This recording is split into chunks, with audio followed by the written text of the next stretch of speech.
Bismillahirrahmanirrahim. Alhamdulillahi rabbil alamin. Wa bihi nasta'inu ala umuri dunya waddin. Allahumma sholli wa sallim wa barik ala sayyidina Muhammad wa ala alihi wa ashabihi ajma'in. Rabbi shrah li sadri wa yassir li amri wahlul 'uqdatam min lisani yafqahu qawli, amma ba'du. Ingkang kawula mulyakaken, kawula taati, kawula cintai, Al-Mukarram Romo Kiai Anwar Mansur, Romo Kiai Abdullah Kafabi, Romo Kiai Zamzami Makhrus Ali,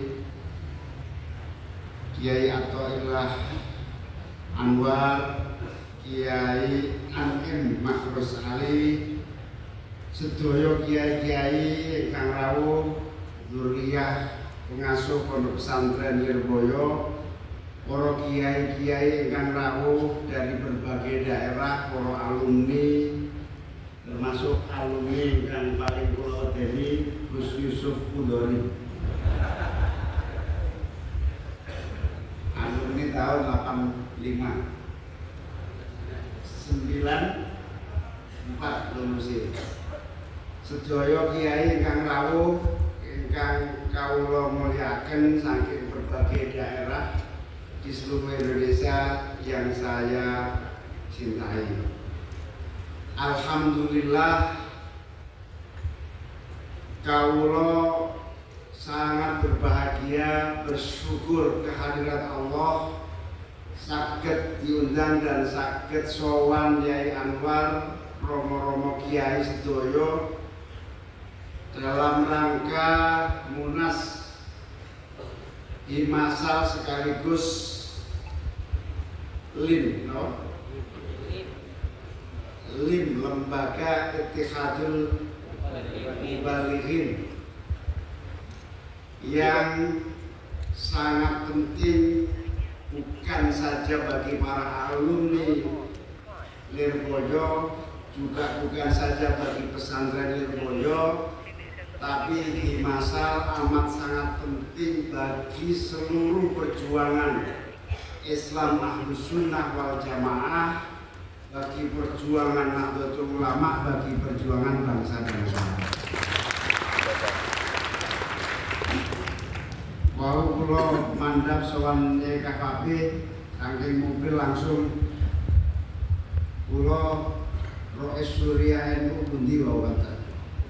Opo kula ketua Dewan Syuro PKB Sumatera pundi wau kata. Minimal iku alumni Lirboyo, minimal iku Dewan Syuro PKB. Maksimal niku Rois Surya NU. Dhuwure maneh wali-wali. Strategis dan pentingnya para alumni menika bukan sekedar menjadi sambung sanad keilmuan, sambung sanad khazanah tradisi dan nilai-nilai ajaran. Lebih dari itu adalah himasal menjadi bagian integral perjuangan seluruh warga bangsa Indonesia di berbagai penjuru Nusantara. Posisi strategis ini lebih nyata dan konkret di tengah berbagai perubahan yang begitu pesat dan cepat dalam seluruh sendi-sendi aspek kehidupan kebangsaan dan keumatan kita. Makanya ketika saya dihubungi Gus Anim supaya hadir di sini, saya langsung bersemangat karena setidaknya sebagai menteri baru kula saged nyuwun donga panjenengan sedaya. Saking anyare wau pimpinan acara mboten semerap menteri nopo. Sing jelas niku kula Menko, Menteri Koordinator. Menko sore, Menko esuk. Menteri Koordinator mengkoordinir 6 menteri di dalam pemerintahan Pak Presiden Prabowo. Niki jane pun kesel dados pejabat kula. Tapi mergo malayudroko kulo. Malayudroko kulo. Ya ora dadi wapres ra apa-apa minimal.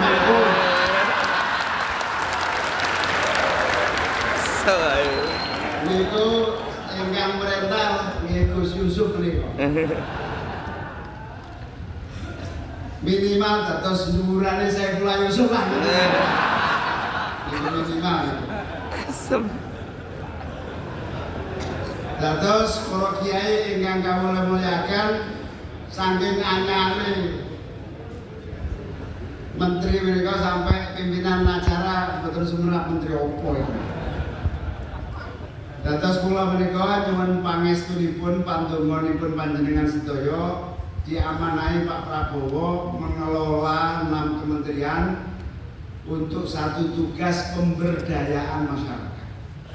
Menika cara pandang pemerintahan baru yang berbeda dengan pemerintahan-pemerintahan sebelumnya. Dulu istilah pemberdayaan itu bahasa Inggris itu empowering, pemberdayaan zaman Orde Baru menika gerakan yang dilakukan oleh non pemerintah untuk mandiri dan kokoh meskipun gak diurusi negara. Itu dulu NGO, LSM dulu menjadi kekuatan di luar negara dan pemerintah. Nah, sejak reformasi ini posisi negara dan pemerintah dengan rakyat itu seimbang, bukan hubungan atas bawah, tapi hubungan sejajar. Maka istilah pemberdayaan itu istilahnya menjadi bukan hanya non pemerintah, tetapi menjadi bagian dari pemerintahan. Habib Semarang itu Habib sinten namanya Habib Umar Mutahar itu istilah Menteri Pemberdayaan itu empowering itu pun dikasih dalil wonten Qur'ane niku. Punine terus Habib Umar la haula wala quwata illa billah. Terus dalil niku empowering itu la haula wala quwata illa billah. Niku intinya mendorong agar rakyat itu semakin menjadi berdaya dan mandiri. Makna besarnya kalau rakyat mandiri maka negara kuat, kalau rakyat kuat dan bisa berdaya maka negara otomatis akan kokoh. Terutama dimulai dari 2 hal. Yang pertama secara sosial. Terus tugas kula mengontrol tidak ada orang miskin yang tidak mendapatkan bantuan pemerintah. Terus ngilu tulung kayak wonten yang miskin dereng wonten bantuan pemerintah niku sing salah Menteri Sosial. Nah, tugas kula mau menegur, lha iku kaya kowe kok. Enake men kula ngoten niku. Menegur ngoten. Terus tugas pokoknya yang pertama perlindungan sosial bagi seluruh rakyat Indonesia yang belum mendapatkan kemampuan untuk mandiri. Niku sakniki yang miskin niki sakniki jumlahe 24 juta. Sing miskin. Menjelang miskin 60 juta. Menjelang miskin. Nah, sakniki kerja keras pemerintah. Alhamdulillah kalau 3 bulan menika nderek Pak Prabowo dados anak buahe meskipun bekas saingane. Niku alhamdulillah 3 bulan menika kula menyaksikan Pak Prabowo sungguh-sungguh sangat serius. Ibaratnya beliau menyampaikan, saya tidak ingin menjadi presiden yang gagal dan dihujat rakyatnya.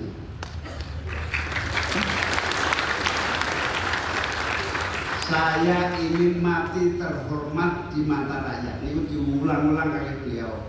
Sehingga saya meyakini insya Allah Presiden menika sungguh-sungguh dalam mengelola kehidupan berbangsa dan bernegara. Mugi-mugi anak buahnya ngoten.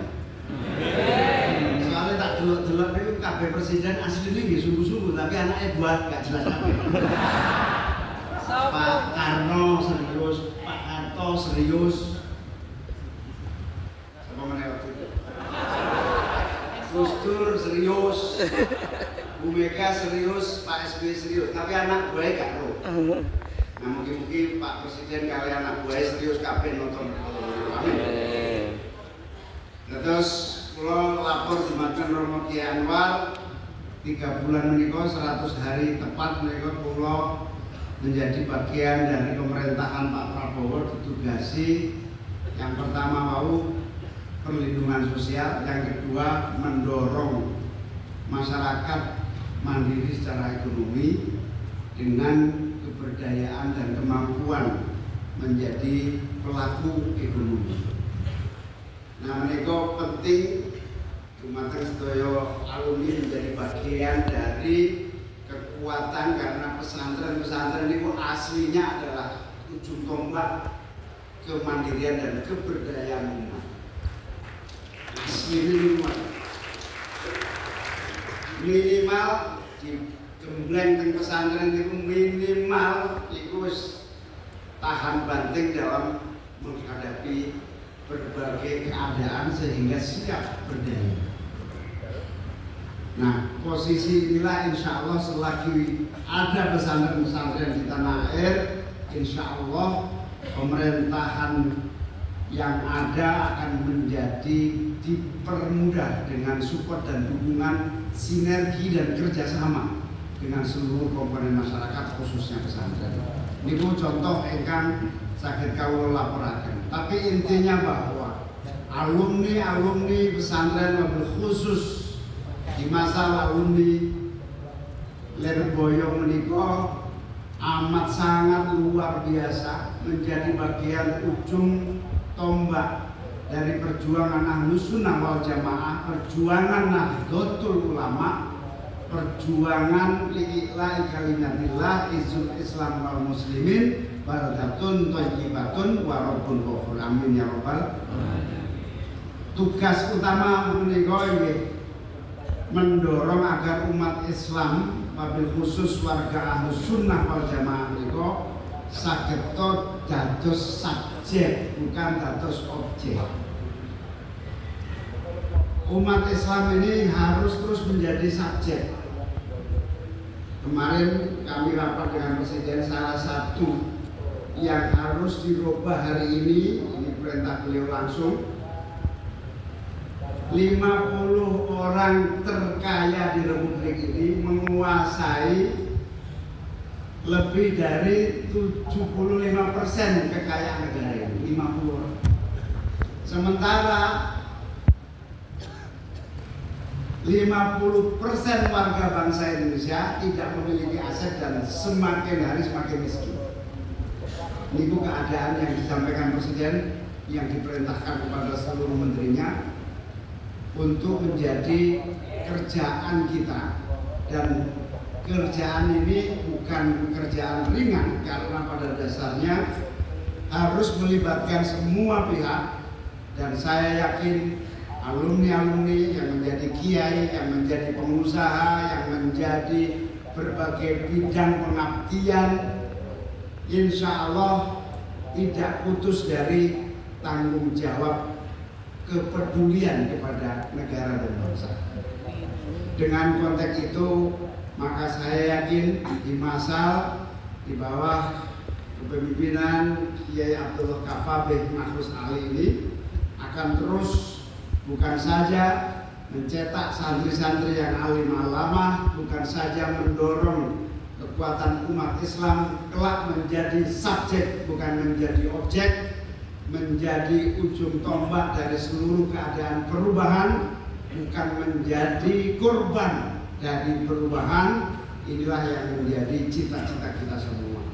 Salah satunya di era sosial media yang dahsyat ini, amat sangat dahsyat. Hari ini Instagram kalah sama TikTok, Facebook nggak ada apa-apanya dibanding TikTok. TikTok lebih berkuasa faktanya dibanding pemerintah, dibanding kiai. TikTok menika milik Tiongkok, negara RRC. Amerika sendiri karena merasa nggak berdaya menghadapi TikTok, sejak awal Amerika melarang TikTok masuk Amerika.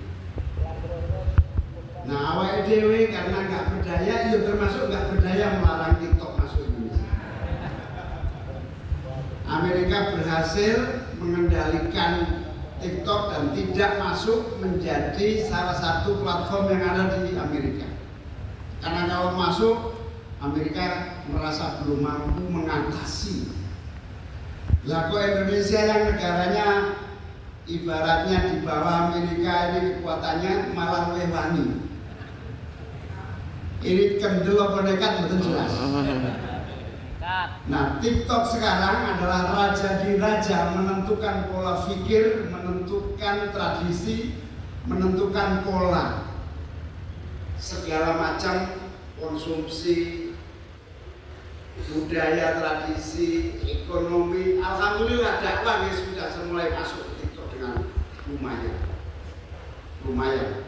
Tapi dibanding efektivitasnya masih harus diperjuangkan. Karena itu pentingnya Himasal ini adalah menjadi bagian integral dari perjuangan kita menyelamatkan umat menghadapi perubahan yang dramatis.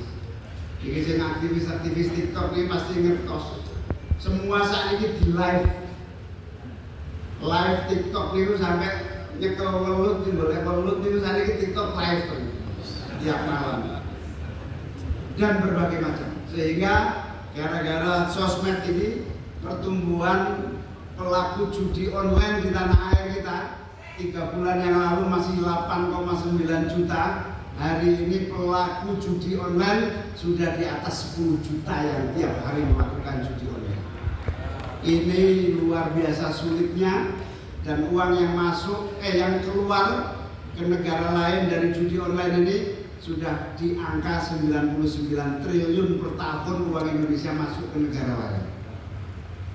Salah satunya judi online dikendalikan di Kamboja, dan Kamboja bisa membangun, negara Kamboja tetangga cuma 4 jam dari Jakarta, bisa membangun karena uang judi online dari Indonesia masuk ke sana. Saya langsung sebagai Menko berangkat ke sana ngecek, ternyata pemilik judi online di sana mayoritas orang-orang Indonesia sendiri. Perusahaan-perusahaan judi online yang bergerak di sana karena di sana diperbolehkan, akhirnya uang kita tersedot, dan yang iuran niku ingkang ekonominya paling miskin dan menengah ke bawah. 10.000, 20.000, 30.000 saking. Nah, salah satu caranya harus dibatasi judi online yang masuk, minimal yang boleh judi dengan angka 1 juta gitu misalnya itu. Tapi kan urusannya Kamboja, bukan urusannya di sini. Dan yang bekerja di sana, yang bekerja khusus untuk menangani perjudian online di sana ada 100.000 orang yang menjadi pekerjanya, termasuk konsumsi. Dan 100.000 sedaya niku wong Indonesia kabeh. Muga-muga karo sing alumni ya. Soalnya sing dodol soto, rujak cingur di Kamboja niku nggih wong Indonesia kabeh. Melayani yang bekerja di sektor judi.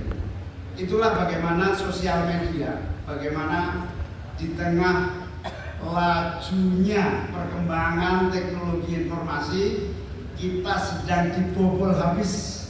Bukan saja cara berpikir, tetapi juga uang kita kesedot. Di Jakarta menika sudah kena candu judi online, lalu duitnya habis, melakukan pinjam online habis, langsung menjadi miskin mendadak. Kalau semakin hari semakin banyak orang yang miskin karena judi online dan pinjaman online, maka nambahin pekerjaan Menko Pemberdayaan Masyarakat. Semakin hari semakin banyak. Malah saya sudah mengusulkan kepada Presiden judi online sebagai bencana sosial nasional. Saking gedenya. Di rumah sakit RSCM sudah ada poli khusus ruangan penampungan orang stres akibat judi online sama pinjaman online. Saya tengok di sana sudah rata-rata sudah mencuri, membobol tabungan orang tua, menjual rumah, tidak bisa lepas dari handphone, dia sudah setengah stres. Karena itu monggo kita sedaya para kiai, para ulama mengkonsolidasikan barisan kita. Insya Allah kalau kita kuat dalam dakwah, insya Allah kita tidak akan kalah dengan keadaan yang sulit di perkembangan apapun. Saya kira alumni dan seluruh keluarga besar Himasar di seluruh penjuru Nusantara ini menjadi kekuatan yang penting bagi menjaga umat, menjaga negara, menjaga bangsa dari pembobolan melalui berbagai kecanggihan teknologi. Kita sebetulnya sudah mengusulkan TikTok tutup juga di tanah air karena pengaruhnya negatif, tapi sudah nggak mungkin karena banyak orang yang sudah mendapatkan pekerjaan dari TikTok. Bisnis bagus, ada banyak di sana. Ini dilema-dilema yang salah satunya adalah kita harus jaga dilema-dilema itu melalui kekuatan moral, melalui kekuatan agama, melalui kekuatan ajaran-ajaran Islam Ahlus Sunnah wal Jamaah. Mekaten kula sangat bahagia sangat sowan panjenengan sedaya. Mugi-mugi Himasar dan lembaga Ittihaadul Mubalighin terus semakin maju dan bermanfaat buat negara masyarakat umat di seluruh tanah air. Mekaten nyuwun agung pangapunten, wallahu muwaffiq ila aqwamit thoriq. Wassalamualaikum warahmatullahi wabarakatuh.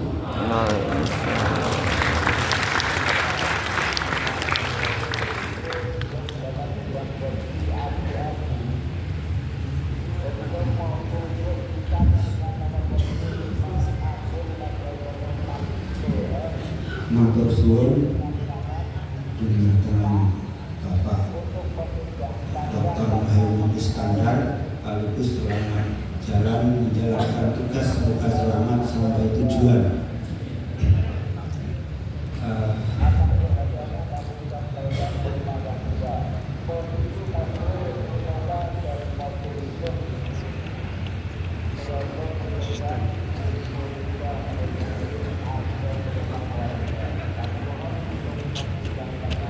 Untuk selanjutnya